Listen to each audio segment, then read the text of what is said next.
Hello, everyone, and welcome to today's episode. This is going to be a lot of fun today. We are talking to Holly Howe, a fermentation teacher and founder of the website makesauerkraut.com, where she teaches everyday folks how to take charge of their health, one forkful of sauerkraut or kimchi at a time. Welcome to the show, Holly. Thank you for having me, Deborah. I'm excited to be here.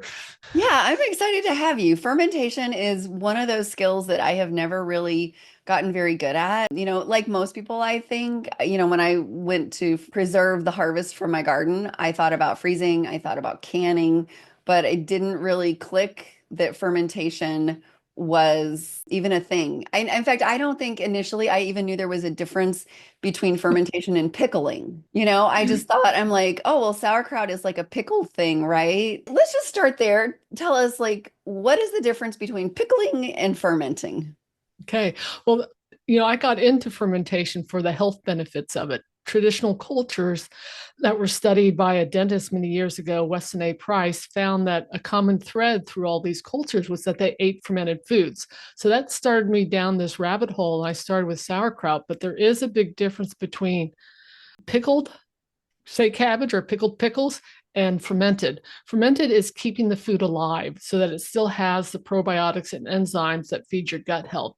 And so if you want to put your gut health on autopilot, then you want to be eating some type of fermented food, once or twice with your meal each day. And it can be made very simple by just adding a forkful to your meal. So with pickling, it's typically done with vinegar and with heat. And so with that vinegar and that heat, you're killing off the beneficial microbes and the enzymes. So you're not getting the gut health benefits from it.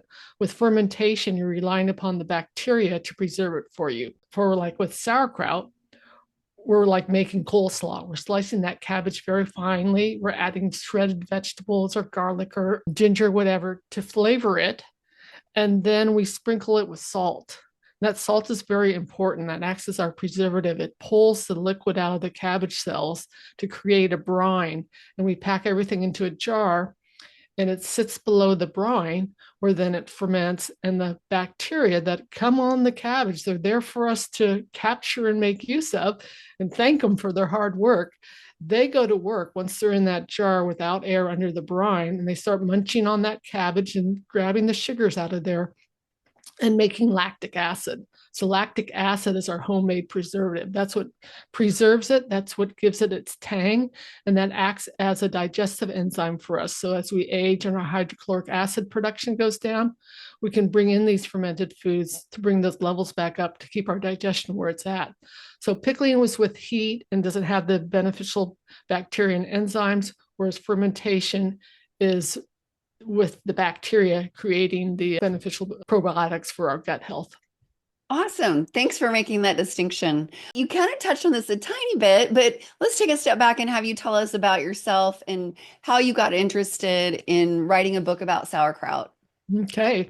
I've always been interested in health and always trying to figure out how I can live a healthy, vibrant life to a ripe old age and looking at what the food I ate. I grew up in a healthy home. We had a huge garden. Everything came out of the garden. My mom canned every summer. We'd collect fruit, and that was our breakfast were the fruits that she had canned. And so I grew up in a healthy environment and always was inspired to continue that. And so delved into a lot of different health books. And it wasn't until 20 years ago I came across the book Nourishing Traditions by Sally Fallon. And in there, she takes what Weston A. Price, the dentist I mentioned earlier, his discoveries and shows you how to prepare that food.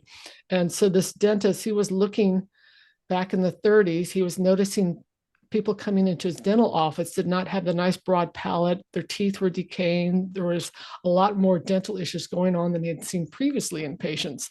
So he went in search around the world for people with perfect teeth and then looked at their diets. And then it was at a time when processed foods were coming in. We were switching over to white processed flours and oils and sugars and everything. So he could see a dietary change in families.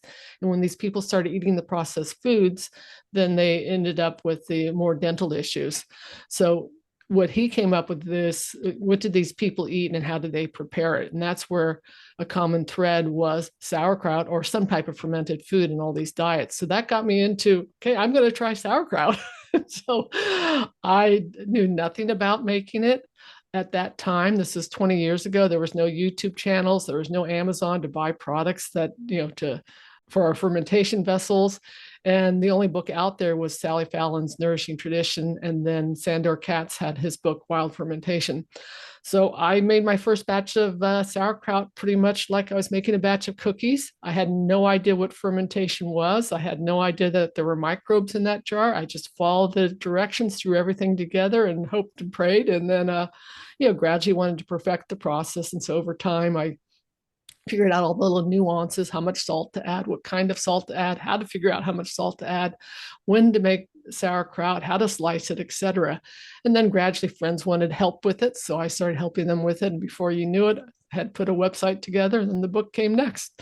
So I could help more people with this simple, easy food. And I learned a lot of different ways to ferment, but I stuck to just the sauerkraut. I mean, I ferment other things, but it's so easy to be overwhelmed by trying to make everything.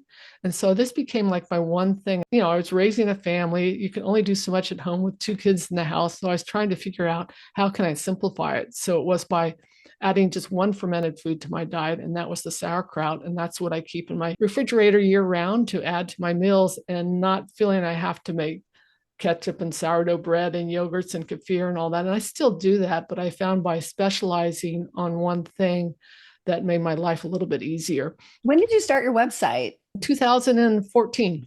Okay.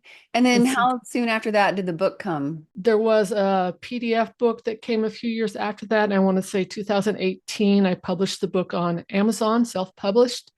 And then a year ago, I was approached by Robert Rose Publishing out of Canada, Toronto, and they wanted to republish the book because they knew that, fermentation was trending. It just keeps getting more and more popular every day. But the original book did not have kimchi in it. So we added kimchi to it and republished it, and they rephotographed everything in it and came up with this beautiful, simple book that allows you to master sauerkraut and kimchi and add those two foods to your diet. Awesome. So tell our listeners a little bit about what kimchi is. Kimchi comes from Korea. It's a staple in their diet. It's part of their culture, and it's made with Napa cabbage, whereas sauerkraut is usually made with the green hardhead cabbage. And with sauerkraut, you're salting everything to create a brine. With kimchi, there's a lot of over 400 varieties of kimchi, but the one most people are familiar with is the Napa cabbage kimchi. And I make what is called a mock kimchi, which is the chopped up cabbage. So we chop up Napa cabbage, we add in daikon and carrots and ginger and garlic. Those are the common vegetables. They get soaked in a brine first. And then we drain that brine and squeeze all the water out because this is a solid state ferment. We're wrapping those vegetables in kimchi flavoring paste, which is made with gochugaru, which is a Korean red pepper. That's what gives it that beautiful fiery red color. And that's where we can also add in the ginger and the garlic. And typically in most kimchis are a fish sauce and a salted shrimp. But if you're vegan or if you can't do the shellfish, another common flavoring umami ingredient can be miso. So those become a red paste, and we mix that salted and drained cabbage with that red pepper sauce, and then it ferments for up to about a week, whereas cabbage will ferment for 3 to 4 weeks, but it's a short ferment. And then we move it to the refrigerator. You can eat it right away. It's called a young kimchi, or you can let it ferment for a few more weeks in the refrigerator. Will develop a fuller flavor. So there's a little bit different fermentation process and a different timeline on it, but they're both working with cabbage and vegetables. Kimchi has a much greater variety of bacteria in it and different strains of it because we're adding in fermented products. We're adding in the fermented fish sauce. We're adding in the fermented shrimp or the miso, and those give a much greater profile to the, what you're consuming microbial from that fermented food. But they're both beautiful ferments, and they're just done a little bit differently. And kimchi doesn't have to be hot and spicy. You can determine how much gochugaru, how much of that Korean red pepper flakes you're adding to it, so you can temper the flavor of it and the heat of it. That sounds wonderful. I'm sure a lot of people are listening and going, how can you have a whole website devoted to sauerkraut and have a whole book devoted to sauerkraut? It's just like this one little thing, right? So can you tell us a little bit more about how the book is structured, like lists of recipes, and I'm sure there's a lot of science, how-to manual, what kind of stuff is in there? The fun with it is that you can do a lot of flavors with sauerkraut. Cabbage takes on a lot of you can mix anything with it. I make a Hawaiian sauerkraut that has like pineapple in it and lime and cilantro. So there is over 20 sauerkraut recipes and over a dozen kimchi recipes. And so it's to give people a large variety of options to choose from, because you have people in your family that may love the ginger carrot sauerkraut or like vegan kimchi or want mango kimchi. And so you can really tailor to your family the different type of ferments you're going to make. Sauerkraut and both kimchi are a very simple process once you understand the steps to it. And so I really took the time to make sure people understand, how much salt to add, what type of salts to add, how to get that brine, and the little nuances and tips that I gathered over working with people on my website and the questions they asked over the years and doing workshops. They're going, like I got a question from a reader in Australia who said, well, what size tablespoon are you using? So the tablespoons are different around the world. There's a tablespoon out of Australia, which is one size, and then out of Great Britain. So all of a sudden I went, I can't just dip that spoon into my salt jar and dump the salt on there, because that tablespoon might give me 20 grams of salt or it might give me 16 grams of salt. And so the bacteria, as they're working, they like a certain salt percentage. And if we get that salt percentage too high, they slow down and they don't work at all. They kind of get hot and sweaty and they just sit there and fermentation doesn't happen.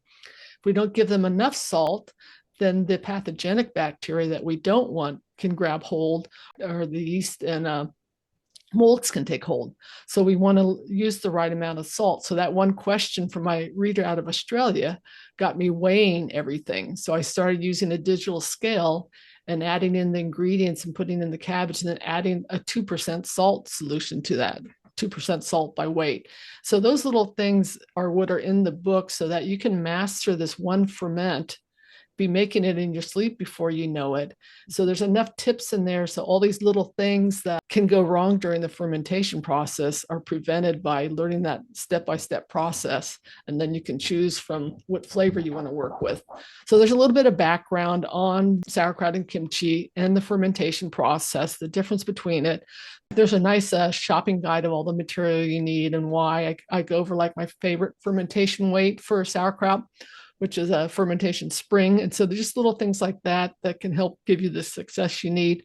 For kimchi, it has a little bit of different special ingredients you need in your pantry, like the gochugaru, the Korean red pepper flakes. So tips on where to buy that and what to look for, how it differs from the powder, the different types of flakes you're working with, and where to find the salted shrimp, what type of vessels to ferment in, et cetera. So it's simple, approachable. You don't have to go out and buy many ingredients. I want people to be able to grab a jar out of their pantry and use that without having to hop onto Amazon and buy 1,000 things. You can get started with very simple ingredients. That sounds wonderful. What are some of the most common mistakes that you see people making when they're just getting started? First one would be probably trying to, and with cabbage, you can do it any time of year, but thinking that fermentation came about as a way to preserve the harvest. And so when the Napa cabbages were plentiful and harvested in Korea there in November, that's when everybody made kimchi. And that's why they had the beautiful ceramic ongi pots that they would put into the ground to preserve it over winter. And you would eat that all through the winter because there weren't plentiful vegetables at the store. And so we've gotten today, we can buy cabbage year round. And ideally, you are fermenting in the fall when that cabbage is freshly harvested. When a vegetable is picked, it's coated, it's ripe with all these beneficial bacteria that we need for fermentation. Fermentation can't happen without that bacteria. And so if that cabbage has been stored for 6 or 7 months, say it was harvested in November, and then we don't get around to making sauerkraut with it until May, well, it's been sitting in a cold storage somewhere, losing its moisture and losing its plentiful family of bacteria there. So one of the first mistakes that I see is people are trying to ferment it any time of year, when ideally we should be looking at it as a way to preserve the local harvest and working with our local farmers to get that. You can learn to ferment sauerkraut any time of year. You can have good luck with it, but your long range plan should be to look at it as a way to preserve the harvest during the season when that cabbage is freshly harvested. And then the other mistake I would see was not weighing things, not adding the right amount of salt. So when you get those salt numbers just right, then fermentation unfolds perfectly. The flavors are nice. There's not too much salt there. You taste the tanginess instead. And so it's learning to work with a digital scale. It becomes your friend because right away you know how much to add and you know when to stop and you put everything in and then jar after jar after jar turns out, so you don't have to throw things away. So that would be the other thing would be getting those salt numbers correct and probably not keeping things under the brine for sauerkraut. With kimchi, is not an issue because we're fermenting in a paste as a solid state ferment, and you're only leaving that jar on the counter for up to a week. So we're not having to worry about the pathogenic bacteria taking hold or molds or yeast invading your jar. But with sauerkraut, we're leaving it for 3 to 4 weeks, and you want to keep everything under the brine. So it's sometimes people aren't as conscious about how to keep things under the brine so that it can ferment in that anaerobic environment. That is a really great point that you made. I want to just go back to that a second where you talked about using the correct amount of salt and having a scale. Because if any of my listeners have taken my soap making course, they know that I Okay. tell you, you absolutely have to have a scale. Do not even attempt to make soap without a scale. And I will never forget the woman who walked up to me at a conference and asked me what was going wrong with her soap because sometimes it turned out and sometimes it didn't. And I said, oh, it sounds like the battery in your scale is probably not good anymore. Like you need to change the batteries in your scale. And she's like, oh, I don't use a scale. And I said, okay, that's your problem. You need to use a scale. Like this is really, really important to do it. And she's like, oh, but sometimes it turns out. I'm like, yeah, because sometimes you get lucky. If you're okay with just getting lucky sometimes and then throwing everything out the rest of the time, don't get a scale. But if you want every batch to turn out, then you need to get a scale and use the exact amounts. Exactly. And, ancient cultures did not use a scale, but we're talking about a whole different level of the quality of the produce back then. We're also talking where it was embedded into the family. It was part of the culture. The kids watched the mom making the sauerkraut and they helped out and they went down to the basement to dig the sauerkraut out of the big crock. And so it was imbued into their being. It was part of, they knew how to do it. And so you can get away with that. And I know when I first started, this is that whole evolution. You just chop the head of cabbage and you sprinkle it with a tablespoon of salt, mix it up. Does it taste salty? Does it taste like seawater? Oops, there's too much salt in there. Then add a little bit more cabbage. Does it taste like a potato chip? Then that's the right amount of salt. Well, there's a lot of variance in that. And to me, when you grab that scale out, it just becomes so easy. You don't have that fear. You relax and it's just put this together, and all the recipes are formulated on ratios and how things work together. Yeah, it's definitely a matter of tolerance for failure. Right. And the recipe, when the first book that came out, I did by volume. I said put in a cup of shredded carrots, or I did by 2 to 3 shredded carrots. Well, your shredded carrot may be twice the size as my shredded carrot. And so you might end up with half the jar filled with shredded carrots, where I might end up with a quarter. Well, if we get too much sugar in that ferment, then it tends toward yeast or alcohol, and it's not going to turn out the same way. And so I redid the first book by taking all my measurements and weighing everything out. And so the book now is all by imperial and metric. So it's 200 grams of grated beets, 20 grams of minced garlic, a teaspoon of caraway seeds, and then cabbage to hit 800 grams to fit into that jar. And that made all the difference in the world to have that nice consistency in there and to be able to repeat it from batch to batch.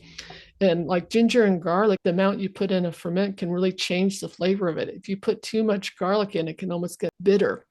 And so it's nice to know this is how much I put in. I'm not really tasting the garlic. The next batch, I'm going to increase it or take it back. And so you can really refine a recipe to what your family likes and what tastes good to you also by having those numbers in there.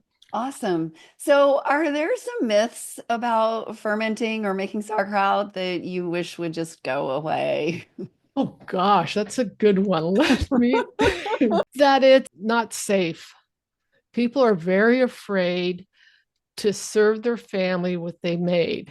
And I was that way too. I'm with my first batch of sour cream that I made. Because to make sour cream, all you're doing is taking a pint of cream, pouring it into a jar, and putting a spoonful of sour cream from a previous batch or from the store, mixing that in because that's where the microbes are that are going to transform it. Then you let it sit in a warm spot overnight or 24 hours till it thickens. The first couple batches I made, I never ate. I couldn't consume them because I had this fear about I left that cream out, and that's all we did. But fermentation is very safe. There's never been a case of somebody who's gotten sick or poisoned from, died from fermented vegetables. If your nose works, you're going to open that jar. If something went wrong, you're going to know it's going to be like a noxious smell that hits you, knocks your socks off, and you're not going to intuitively know to eat it. So a lot of people are afraid to get into fermentation because they grow up with the food safe rules of you bleach everything, you boil everything, et cetera, or coming from canning where you're really working on how long you put in that hot water bath counter and you sterilize all the jars. Fermentation is very different. It's much simpler than canning, and we don't have to worry about all that bacteria in there. Once we learn to work with the bacteria, we know they're there. We know how they drop the pH down to make it safe below 4.0 on the pH scale. And so we almost switch over to really being grateful for the bacteria on our vegetables and how they make our food safe for us when we ferment it. So that would be the fear of fermented foods. And it's really sorry to see because it's such an easy ferment to make. Sauerkraut, it goes with any meal and it can dramatically change your health. I was healthy when I started with sauerkraut, so I didn't notice a significant health change. But I do know, like if I traveled the first time to visit family, I didn't want to hassle bringing all my ferments with me. Well, my digestion slowed way down. There was a dramatic difference between my digestion. And then a few months ago, we were remodeling our kitchen and things got hectic and I stopped eating the fermented foods. And all of a sudden, anytime I ate something sweet with a little bit of sugar, it just went right through me. And I'm going, what's going on? And so I added the sauerkraut back to my diet that I had, for about a month wasn't consuming. And within 24 hours, I was back to normal with my digestion. And so it's just amazing how a simple ferment you can master, you can add to any meal effortlessly. You just put it on your dinner plate. You don't have to go make something with it. You just add it to your meal. You add it to your salad. You add it to your sandwich. And that's simple. You just need a forkful or two. You're not eating like cups and cups of this thing. It's thousands of bacteria, trillions of bacteria in that jar. And they know how to go in and take care of your gut health with the probiotics and the prebiotics that are there to help nourish your gut. Awesome. So if someone does see mold or they think it smells funky, what should they do? It's going to be on your comfort level. I'm pretty loosey goosey in the kitchen and things don't bother me. And I'm happy to slice the mold off cheese and everything down below is fine. I'll consume it because I hate to waste things. That's what I grew up with. But with the fermentation, the few times that I had the mold on top of my jar, I would dump the whole jar. But then I was like scooping it off one time and I go, there's this layer of mold on top and what's below is so fresh and tangy and aromatic. It's like it smelled fine because that mold's only growing on that top layer. And so generally if people find mold, you can scoop off that layer till it gets fresh and tangy and everything below is fine. If you're sensitive to molds and you might want to be tossing it, but that depends on your personal issues there. But then you want to be asking yourself, why did I get mold? Because if you have everything correct, there should be no mold growing unless it's a little piece of cabbage leaf that popped out of the brine and it's up in the air where it can be growing mold. But if we're talking that top of the jar, their mold is growing, then you're looking at, was it too warm? Did I add the right amount of salt? Were the vegetables real old and there's not enough bacteria in there to help establish a healthy environment? So you use that as a lesson. And that's how I got to the point where I am with my book with so many tips in there, because if something went wrong, like for the longest time, I was using the Celtic sea salt. And my batches varied quite a bit from batch to batch. Some turned out fine, some tasted kind of musty. Well, with Celtic sea salt, it's evaporated. So the amount of sodium in there can vary from batch to batch, depending on how much water was, until you get down to the salt crystals. Mm-hmm. So I wasn't necessarily getting enough sodium, enough salt into a batch because it wasn't consistent in the salt I was using. So then I switched over to a dry salt, Himalayan pink salt, real salt, etc. And those, I was able to get a much more consistent amount of salt into my batch so that I had consistent batches and the right amount of sodium for those bacteria to do their work. Okay. So I know when making cheese, we are supposed to avoid using iodized salt. Is the same thing true for ferments? There's been some recent new research out there that the iodine really does not impact fermentation. Ideally, you're not using it, but if you're getting started and that's all you have in your house, don't use that as a barrier. Go ahead and use it. It doesn't seem to be an issue, but then eventually you want to switch over to using iodine free and chlorine free and fluoride free water because those are the things that can interfere with the fermentation process. But I want people to get started. And like Sandor Katz, I have a quote in one of my articles from him that he travels around the world. He's a fermentation guru that helped fermentation get started, say 20 years ago, or restarted. It's been going around for thousands of years. And he gets handed all types of salts from wherever, and there's been no issue with them. So don't let people use that as a barrier, but work towards salt is a very processed food. And so if you had that Morton sea salt, it's all the minerals have been stripped out of it. Iodine has been added to it so it can be free flowing. And all of a sudden you're working with this processed food, adding it to your beautiful cabbage and vegetables.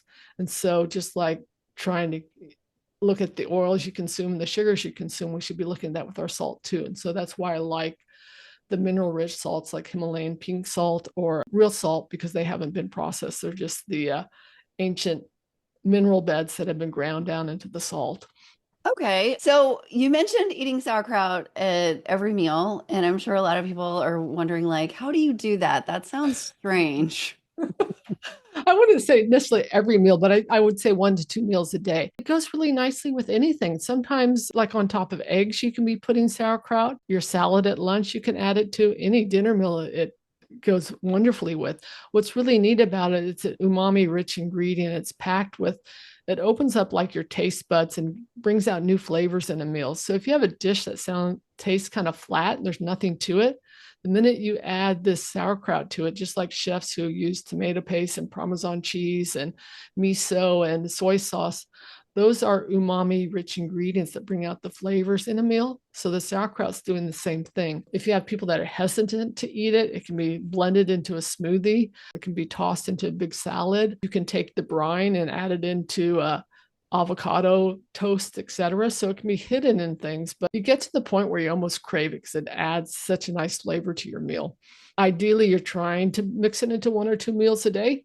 And that's the fun of having over 20 sauerkraut recipes, or like kimchi goes great with like any type of cheesy dish. It just blends nicely with it. Then you have lots to choose from. There's like a baseball sauerkraut in there, which is mainly peppers and onions and some cabbage in there, some paprika, etc. And that goes great with hot dogs and hamburgers. Or my husband's favorite one has jalapenos and oregano in it, and he likes to put that on his eggs in the morning with some sour cream and salsa. Yeah, you start getting creative with different ways to use it.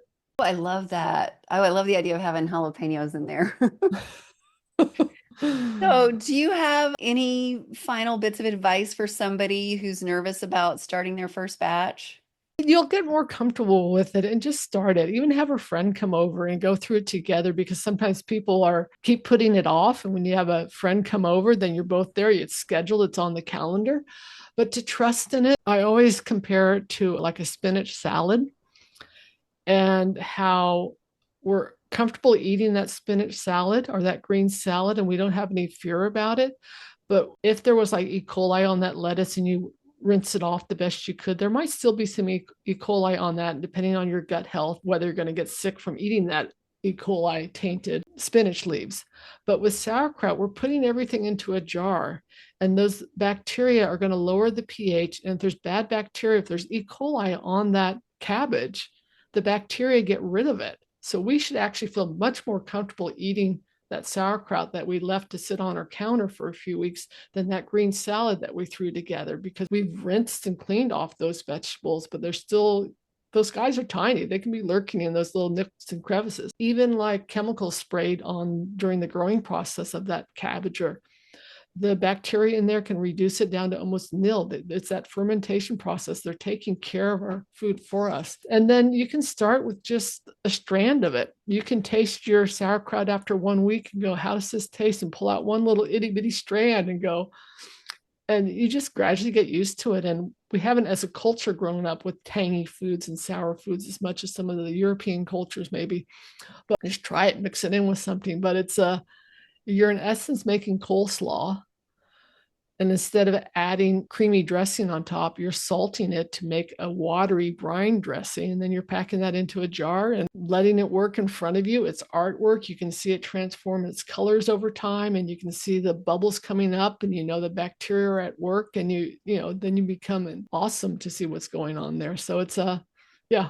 I love that. I love the idea of comparing it to coleslaw. It really is like a salad. And we hadn't mentioned this yet, but you should always eat your sauerkraut cold. And like you don't want to turn around and go and can it or something, because when you can it, you're killing all of the ferments. And even like in a lot of restaurants, like if you get sausage with sauerkraut, they heat up the sauerkraut, which again, like that would kill everything. So Right.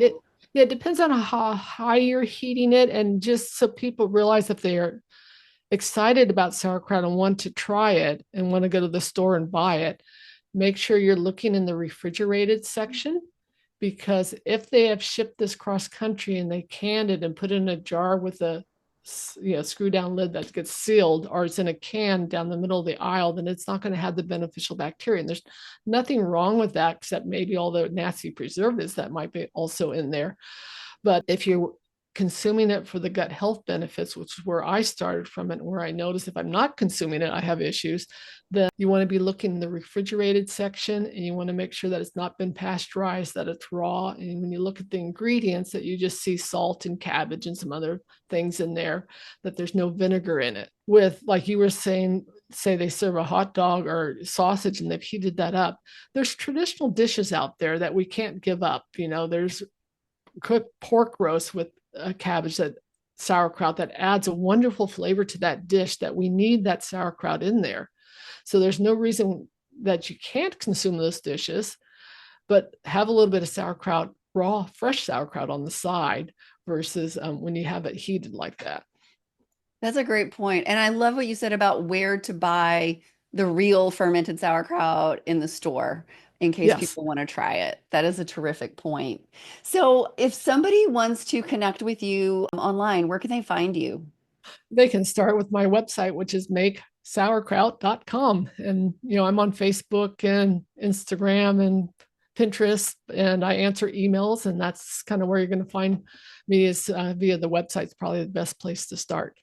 Awesome. And where's the best place for them to get your book? Amazon, your local bookstore. They might have to order it if you want to support your local bookstore. There's some of the online people that have it listed. So just search around, you'll find it, but definitely Amazon has it. And then one thing I'd love to just jump in there with, it's in the book, and it's called the 10K jar challenge.